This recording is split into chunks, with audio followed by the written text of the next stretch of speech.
कुणाचं तरी जे फेशियल हेअर ग्रोथ आहे ते नॉर्मल नाही आहे, ज्या वयामध्ये त्यांना यायला पाहिजे फेशियल हेअर ग्रोथ तेवढी झाली नाही. मग एखाद्याला मिशी येत नाही लवकर, एखाद्याला दाढी येत नाही, किंवा एखाद्याला टक्कल पडतं तो 25-26चा असला जरी तरी, मग त्याच्या सेल्फ इस्टीमवरती ते खूप जास्त हिट होतं. तो ॲक्च्युली कॉन्शियस होतो की बाई मला मिशी येत का नाही आहे, किंवा इतक्या कमी वयात माझे केस का गळत आहेत, मला टक्कल का पडतंय, माझी हेअरलाईन रिसेडिंग का होतं, यावर काय बोलाल तुम्ही? जे खूप पूर्वीपासून आपल्या भारतात तरी किंवा महाराष्ट्रात ही म्हण आहे की मुलीचं सौंदर्य पाहिलं जातं आणि मुलाचं कर्तृत्व. करेक्ट.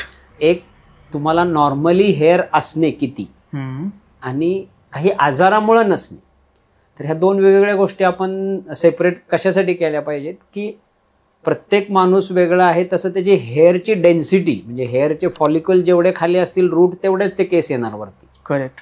आणि तर हेअर डेन्सिटी वगैरे अशा गोष्टी चेंज असू शकतात, त्यामुळे कमी जास्त असेल naturally without any disease that should be considered as a normal.